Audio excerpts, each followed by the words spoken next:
I'm Aaron I'm Asia, and you're listening to Deadly Sips.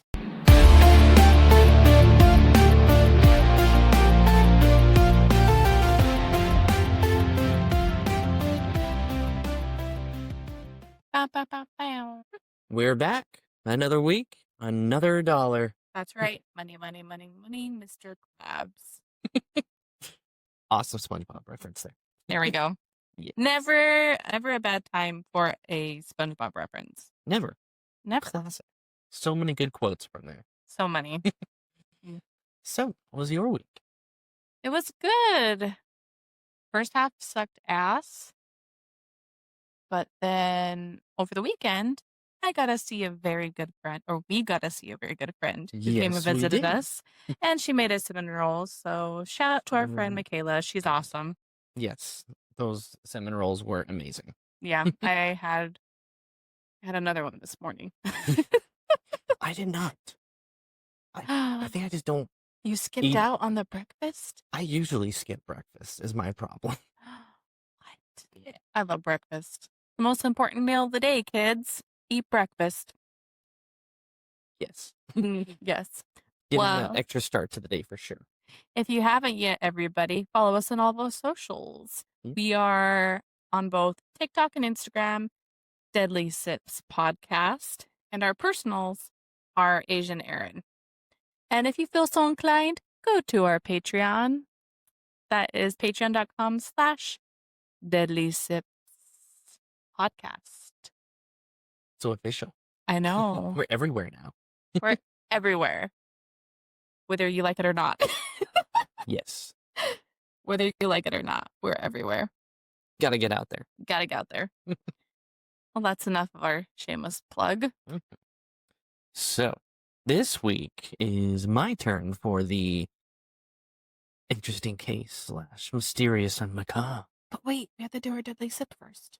We do. So this one for the deadly sips this week is the cold front. Ooh. Spooky chili. Yes. It is a mixture, well, it's 2-layered, so it has the white layer on the bottom, blue layer up top. I thought it was supposed to be the other way around, but every time I made it, the white always went down to the bottom. I think it's just because the ingredients are heavier. But yes, it is quite delicious, I think. It's supposed to look like, obviously, a snowstorm, and is made with blue curacao, vodka, cream of coconut, and white rum. Yummy. Nice chili. Super yum. It looks cool. And I wanted to, with the feel of the episode, I wanted it to look nice and chill, frostbitten kind of vibe. Yeah. So. You think you delivered on that front? Looks cool. You know me, I always like Malibu. Yes, Malibu was good. I'm spilling on the table. Ruh-roh. And it's turning blue. Reggie. Well, it ties straight into my case for the week. Good. Which, it being more of the winter months now, I felt like, okay, I gotta do something a little more on the chilly vibe. All things macabre and creepy are chilly, but yes, in this form, a little bit more, right in there. So my case this week has to deal with the Dyatlov Pass mystery. Oh, yeah? Yes. And so this takes part on what is called, I'm going to butcher it in the Russian pronunciation of it, which is called the Kholat Syakhl, or Dead Mountain.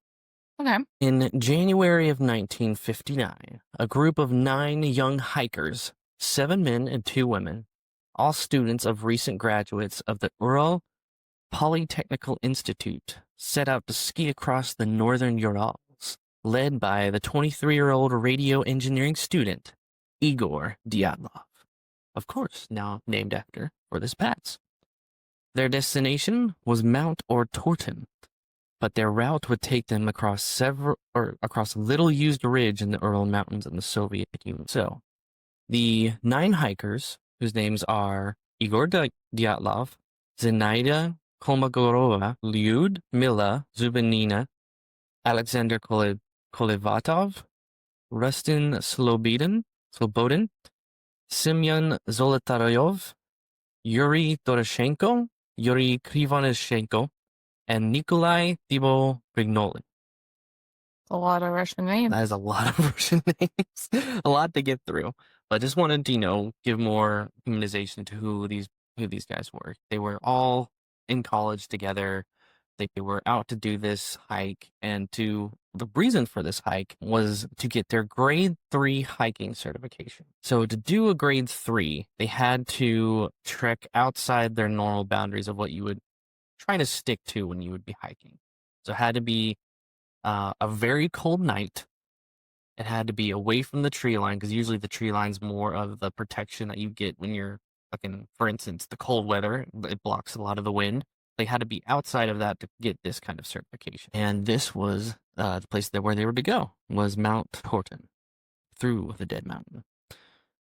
Now, there were several diary entries that included, just, we're so excited to be here. We're all going out together. We just can't wait to get started. All we have on our backs is clothes that they made from home.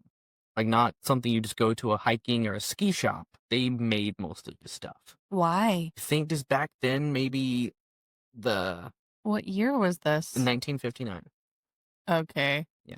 That makes sense. So not a lot of usual ski shops, or I guess the economy and everything just made it to where they couldn't buy the really nice stuff. They had to make a lot of it. So there was scarves, quilts sewn together to make jackets, animal pelts, just all of it. So it was going to be kind of a tough go, but they've done it before. So, hey, let's do it again.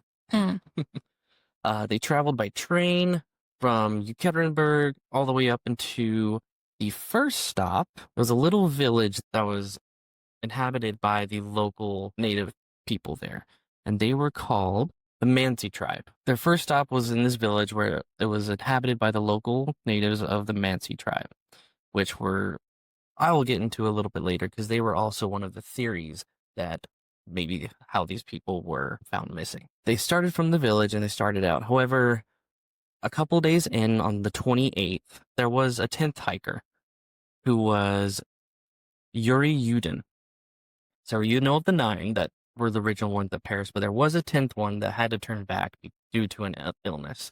Him being the only survivor, little did he know that was the last time that he would have saw his friends. Now, the setting for the mountain pass, the valley, all the mountains that were surrounding them, the geography of it was open tundra. There was no shelter other than the tree line that was far below where they had to avoid to get this certification. A lot of the snow, because of how different the weather would be, where it would be during the day, not as bad, and then suddenly at night, super cold snowstorms would come in and just put a frozen layer of the snow on top of the freshly packed snow. So these layers were called slabs. And with the rapid temperature drop after sunset, this is where they would set in, get frozen on top of the freshly packed snow. So you have a lot of loose snow and then hard packed on top of this, which isn't a very stable thing. So here I'll start to go into of the discovery of what happened. Just because all we know from the journal entries is that they went from the Mansi tribe village, started up through the pass, and they camped at this certain spot to where, of course, they had to be away from the tree line for that certification. Mm-hmm. And that was the last entry, was that day of, we're hiking, we're settling here, and we're waiting through the night. Discovery of the tent didn't happen until February 26th. So this was almost a full month after they had set out.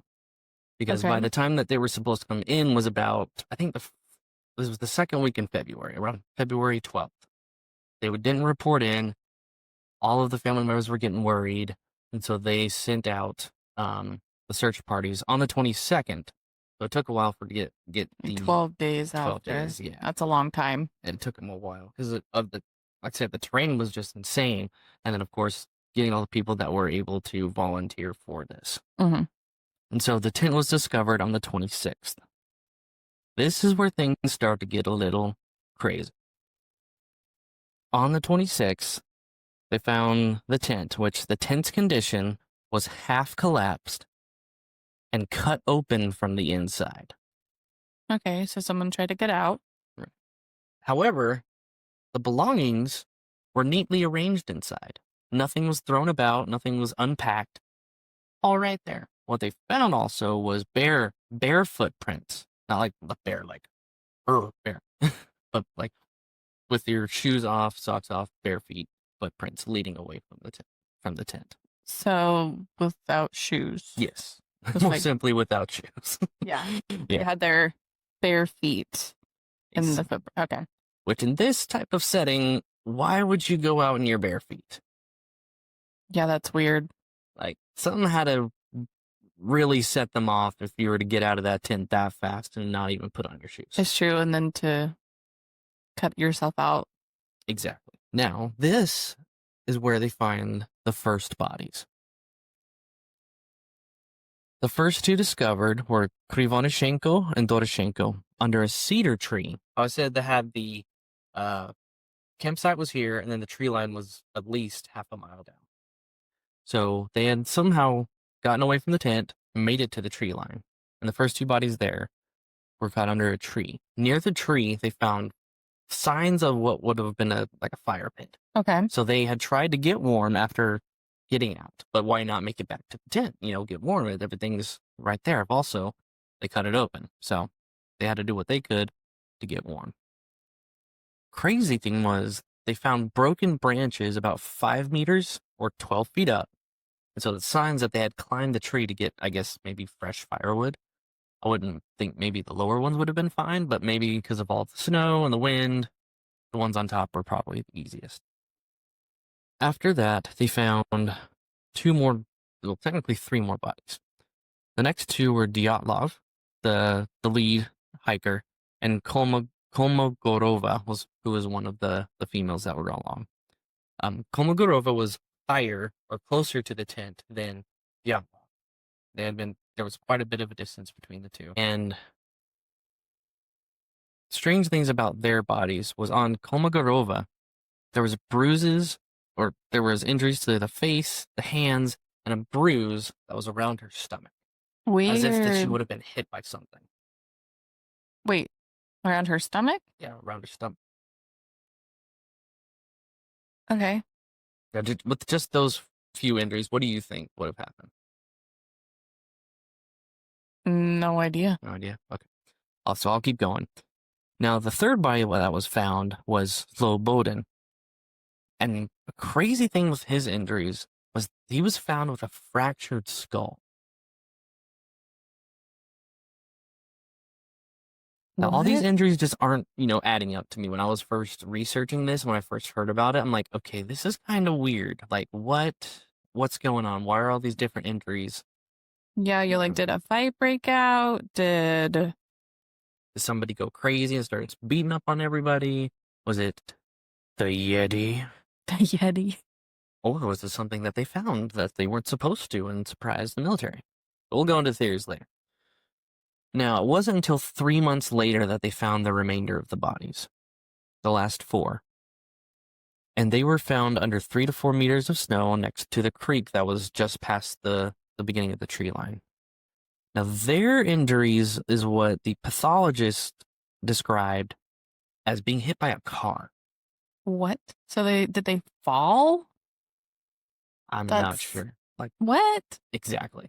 So their injuries were massive chest fractures, skull trauma, and here's a kicker: missing eyes and tongue. Excuse me, sir? That's where I'm like, okay, is that something to where it's, The I don't know, abominable personal, but like, I don't want them to tell anybody in the afterlife after this stuff. I don't want them seeing anything after they're dead. Or maybe something super simple, just being, after so long, animals probably found them, and that's what they go after first, is the soft tissue kind of things. So 3 months after February would be what? March-ish? April, Should they May. find them? Oh, I'm off. Couple months later. Another weird thing was some of them had radioactive clothing. What? Mm-hmm. What? So I'm No not gonna dive thanks. into I don't it want yet. to fester with anything radioactive. No thanks. Now, after the official Soviet investigation, so the investigators that were up there, seeing what happened, went through all their notes, what they could have compiled it down to was they were killed by an unknown compelling force. Okay. That was on the Official record? official record was unknown compelling force, and that's what lived on there for years and years after. We don't know. Nobody Jack knows. shit Mm-hmm. is what the government said. Exactly. What did they want to hide something? Mm-hmm. I feel like if they wanted to hide something, they wouldn't put unknown. That's just me personally. Mm-hmm. I feel like they would have tried to stage it as something else. Maybe. You know what I'm saying? Is it just like, oh, we don't know what happened. It's a mystery. There's all these weird stuff. Yeah. I feel like if they were lying about it, they'd flat out be like, just lie about it. Oh, it was an avalanche. Or someone went crazy and killed them all. Yeah, this, exactly. Suicide, like they give blah, blah, some bullshit reason. Yeah. Who knows? Who knows? I don't know. So the biggest things that came from the investigation, obviously, the tent. Why was it cut from the inside? And all of their stuff left perfectly untouched. With the radioactive clothing, there was some orange skin as well when they found it. Whoa. And of course, everyone's thing where it was incomplete case files. So yes, they had their investigation. Yeah, they jotted it down to unknown compelling force. But I just feel like there's a lot of things missing. Yeah. You know? Oh, yeah. So now into my favorite part, the theories and analysis of those theories. Mm-hmm. They're not a lot. There's like 6 or 7. Okay. Okay. So one of them, which I should have put these in the better order because I feel like this should have been number 1 and gotten down to the most, made more sense. But one of them I think was my favorite was the Yeti and UFO theories. Okay. So in one of they recovered their camera from the tent, and they could see some of the different like pictures of their travels, even leading up into the last hours of when they were alive. So one of them showed they took a picture of behind them on one of the hikes, and it looked like kind of that classic Bigfoot picture where it's like, you know, standing side by or walking in motion and looking at you. No, it wasn't. Was it really? There was one that looked exactly like that. Stop. However, this theory was shot down just because it did kind of look like one of the traveler or one of the hikers in the group. When they took another picture of him later, it kind of looked like his suit or his snowsuit and everything. So they shot this theory down because of that specific hiker.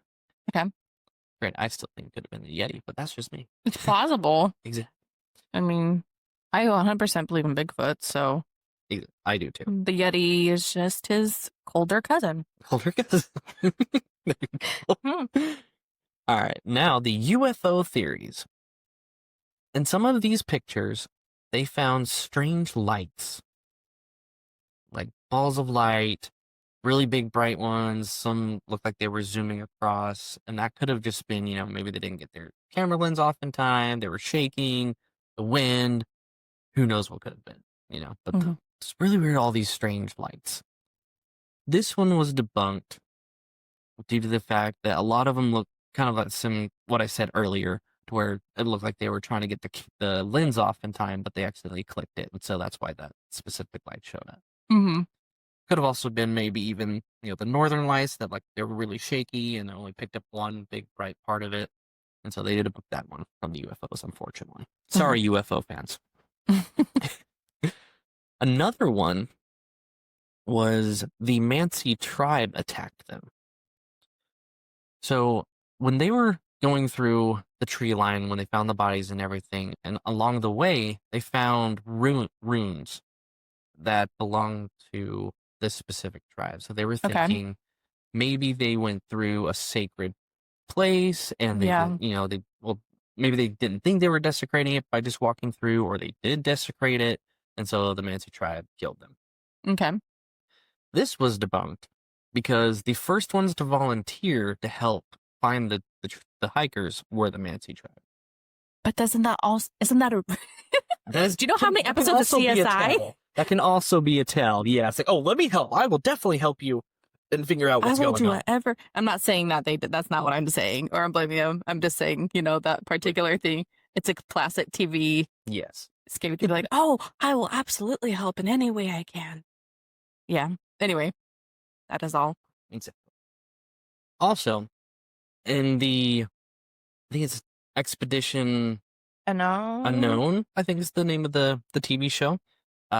When they went to go explore and kind of debunk a lot of things or even find out what happened to them, Mm-hmm. when they passed through that same village with the Mansi tribe, they were very kind. Mm-hmm. Like, they were like, let us help. You can stay the night before you head out. Let's cook you Aw, some that's so dinner. nice. They were just really nice. Hospitable. Yeah, very hospitable, very nice people. And so like, there's no way. So Yeah. they writ that one off. Aw. Next one was military tests. Okay. So in also the Expedition Unknown, when the lead investigator came to Yekaterinburg, he met with one of the scientists there, or historians there. And he had actually a piece of metal that they found near the campsite there. And he believed this is from a missile. Ew. So maybe the Russian military was testing stuff there, and they got this part they weren't supposed to, Mm-hmm. and that's what happened. So he took a sample from this, and when he got the sample back, it actually turned out to be from or similar materials to what they would have used in this certain type of bomb. Okay. So this is why I think it was one of my higher theories of what really happened was military testing. They were in a spot they weren't supposed to be, and the military showed up. Would that also explain the radioactiveness potentially? Also, too. So That's kind of weird. Yeah. They had also tested some of the trees that they were found nearby. So like they dug into the tree, because we know when a tree gets older, it gets rings or whatever. So they dug into the tree, tested that material, and the earth gives off a certain amount of radioactivity by itself. Yeah. Automatically. Oh, yeah. You walk outside. Fun fact, guys, I'm a dental hygienist. You get more radiation from going on an airplane or going outside for an hour than you do from dental x-rays. Heard it first. Just so you know. Fun fact. Not your pano. Your other ones, but the panos are still significantly lower than your medical x-rays. Yep. A medical expert. Fun fact, in case you didn't know and you're worried about it. No, you're going to get more out going out to the beach, honey. Oh, yeah. I wish I would have put that radiation levels into this too to kind of describe it.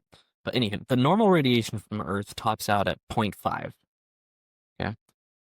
The area surrounding this had readings of 0.33 or higher. Wait. So does that say that recently there was more radiation? So it was the parts that they had dug into. So the parts that were deeper, that's where they found that much coming off. So there was more deeper? Yes. So, okay. So radiation... It was higher than it... Yeah. Okay. A while back rather than the new layers on top of that tree. Gotcha. So yeah. So deeper into the tree, there were bigger levels than what was outside of the tree. So that, like I said, this one raised a lot of like red flags for me. So I'm like, there's a lot of radioactivity that was found on the bodies. And so this is why I thought it was the military that showed up. Mm-hmm. In one of the, so in that episode, the same episode with Expedition Unknown, there was a historian by the name of Teodora Hadjiyski. Say that again. Teodora Hadjiyski. She was really big into this case. She had spent a lot of years of her life trying to figure out what was happening. So she was one of the like lead investigators on that TV show, the Expedition Unknown. Cool. And she really was into the idea of the whole military testing. Uh-huh. Because Slobodan, he was found with the fractured skull. And the pathologist said it, not like this is like definitively this is what happened. He said it's similar to what you would have found with someone getting hit with the butt of a gun. Okay. So again, this is what sent me to like I think that could have happened. Okay. That's not it what happened. I'm pretty sure that could have happened for sure. Okay. Okay. Next theory is the infrasound panic theory, or also the katabatic winds theory. So in the specific part of the pass that they were in, winds, when it would, drop below during sunset, and the really raging snowstorms, these winds would just tear through this pass. Wind can be real scary. Mm-hmm. That, like, also on Mount Everest, they can't even go up to the top. They have to sit in the death zone for a month sometimes. Mm-hmm. Because there's very select few days that the wind is safe for them to go on top. So that makes, wind is psycho. Exactly. And so these frequencies and, the decibels, at some point when it hits, into your ears, it just makes you panic and freak out. Mm-hmm. And so that they thought this could have happened, maybe they just freaked out, tore open the tent, and just ran just because they were just panicking. All this wind was going They don't know what's going what's going on. What's going on? Yeah. And so this was a big theory that could have happened. But then what caused all of the injuries? The injuries. That's unless they fell or something. I don't know. Right.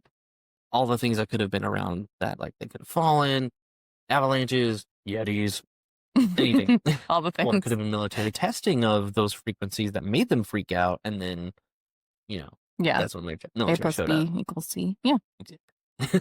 So they kind of shot these down just because they couldn't get accurate readings at that spot.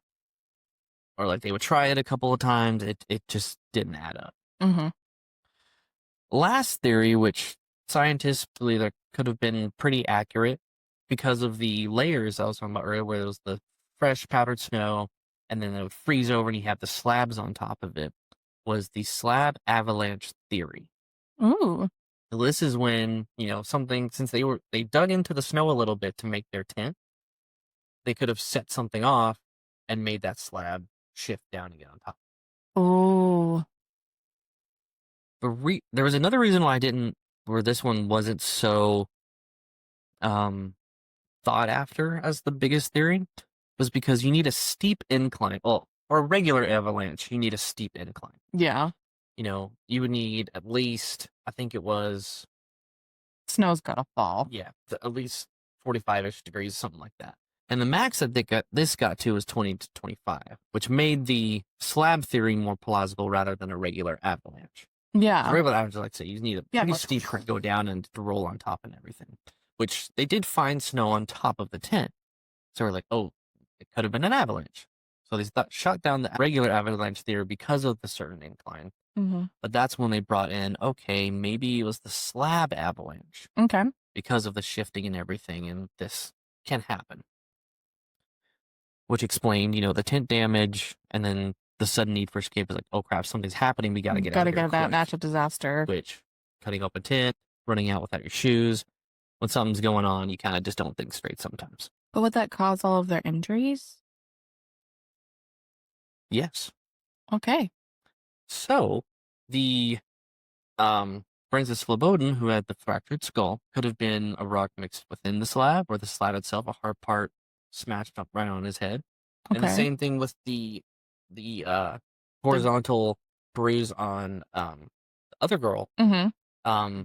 That could have easily been something hitting her in the stomach and then causing those injuries as well. Yeah. What about the injuries with the tongue and the eyes, though, and the radioactive clothing? No, I don't.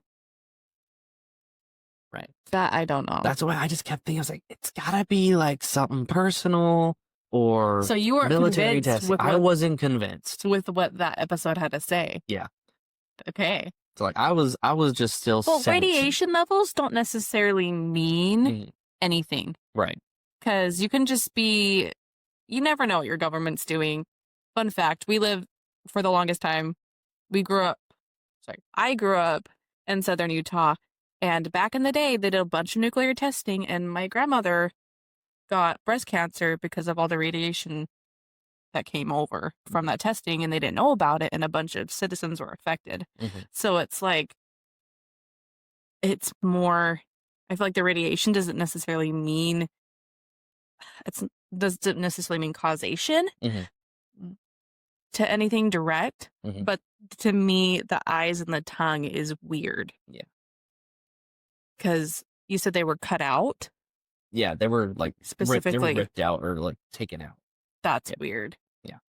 Unless it was just animals. It was an avalanche and animals did something. But it's weird that it was just her, Mhm. too.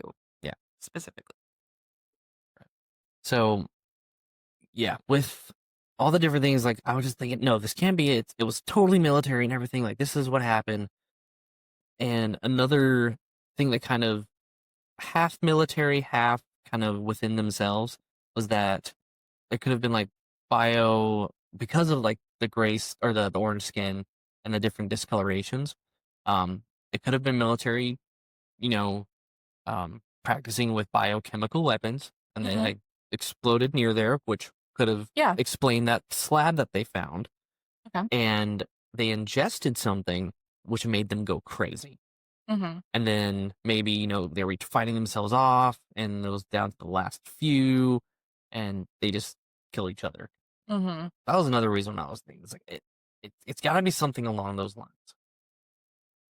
So they shot down the military theory again because also there was no other tracks found near them, like, No other person. helicopter or truck tracks, any other footprints. Like it was just them. So that's why I was thinking, okay, maybe it's still that biochem. So with all like the hiding and the cover-ups and the missing case files, I was like, there's got to be some kind of military thing, like jumping in here, being like, no, you can't. There's nothing happened here. Just say it's this, call it good.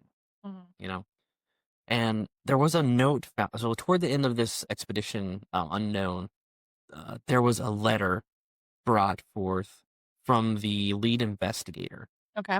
That he had received information before they had. So he had actually received information on I think it was the 12th or the 16th of February, because they weren't sent out until the 22nd.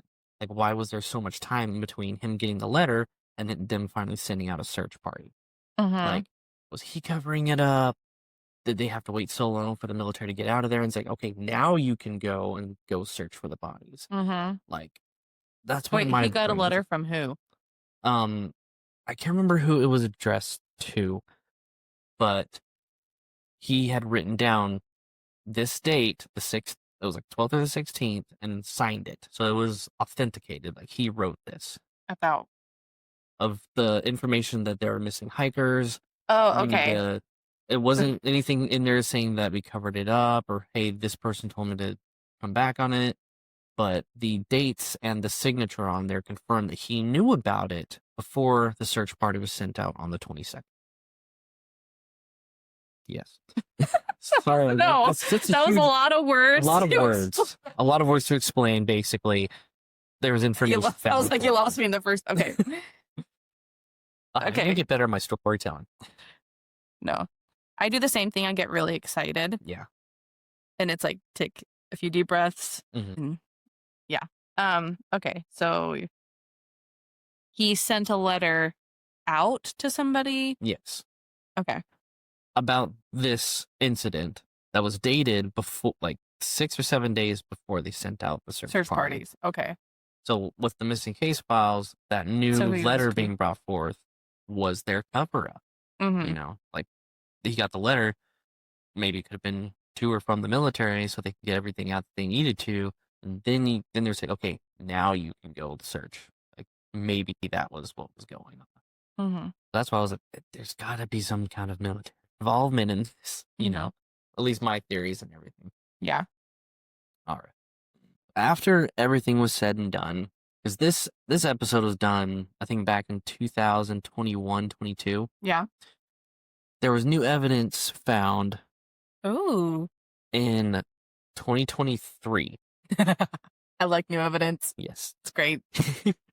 Yes. Let's go. They had brought up, again, the slab avalanche theory. Okay. And they had done tests, proven it that this definitely could have happened. So this was now not, obviously we don't know exactly what happened on that day, but this is what they say as the most prevalent or most accurate thing that we think happened. Okay. It matches the injuries. It matches the terrain. This is our educated guess. Yeah. The most likely scenario. Yes. The most likely scenario that this has happened. So they chalked it up to the slab avalanche theory Okay.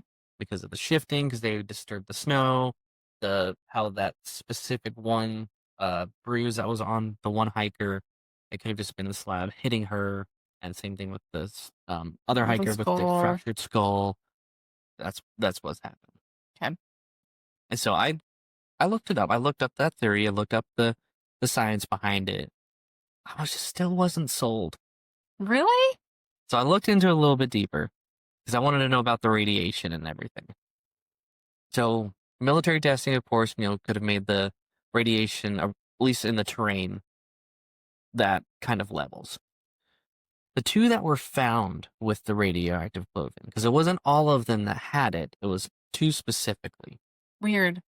Those two actually, in their jobs back in town, worked with radiation. Oh, okay. So that was chalked up to, okay, they have radiation on their clothing because it was all, home sewn, homemade Yeah, makes sense. equipment that's how it got in there. I was like, okay, that makes more sense. And so I finally jumped on the slab avalanche theory. As my, the macabre and mysterious, I want it to be something crazy. Uh-huh. Just, to tickle that itch. Yeah. It Yeah, like makes it's sense. It makes sense. You had me going there for a minute. I was like, it doesn't mean something happened. I mean, it's still a mystery. I mean, none of us were there. Yeah. We don't have the technology yet to do, time travel to figure out what exactly happened, to ask them. And at least I know of, there wasn't a medium brought in to like, hey, can you ask them what happened? Yeah. In fact, why hasn't that been done? Maybe There's been it has. so many TV shows, like with mediums and everything. I'm like, if y'all can talk to the dead and everything, talk to them. We want to know what happened. Maybe they have. A lot of people don't believe mediums, number one. So even if they did see it, people like to believe what the group believes. Like Stranger Things. Season 2. Is it season 2? With, what's his bucket? You gotta water it down for the people. Oh, yeah, you have to water it down. People aren't gonna, even if it's true, people won't believe it. You just hear so many instances of like the police using mediums before, especially in that time period. Yeah. So I was like, why didn't they try it? It was also, based in Russia. Mm-hmm. I think it also, that. Mm-hmm. I don't know how many mediums are. I don't know a lot about Russia, to be honest, so I could be speaking complete crap. But as far as I know, yeah. I mean, I do know Baba Yaga. Is that Russian? Yeah, that's Baba Russian, Yaga. right? Yeah, Baba Yaga, witchy stuff. Baba Yaga. But I don't know how much they're into mediums. I know they're like at least back then, and like I don't know. I always picture Russia as like especially back during those years, USSR. like hard asses. Mm-hmm. Anyway, I digress. But yeah, now on this day they have a memorial out there in remembrance of those 9 that lost their lives. Oh, that's nice. I can't remember exact wordage or words that were used, but like basically saying we were college kids.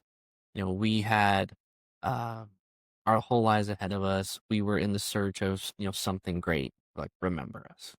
Like just something really touching. Yeah. I was like, no, that's awesome. And good for them that they were able to make that memorial for them. Yeah, that is awesome. Those people lost their lives doing something I assume they loved. Oh yeah, like that's sad. They had like this was their certification 3, so they had obviously gone through 1 and 2, so they love this stuff. Mm-hmm. Just wrong place, wrong time. Yeah. Oh. And that, ladies and gentlemen, is the Dyatlov Pass incident. There you have it. I always was so interested in this, and so until recently, when you said your dad had watched an episode about it, I was head diving into all those theories. I love that you watched it. It's got to be this. It's got to be this. And so each time they described it on the episode, I'm like, yeah, I like that you watched it and that you tried to debunk some of it. Even so, it's fun. Thanks everybody for joining us for another episode of Deadly Sips. Yep. Once again, if you guys would like to follow us on all of our socials. Patreon if you feel so inclined. Subscribe to YouTube. Our big goal is 1,000 subscribers. Yes.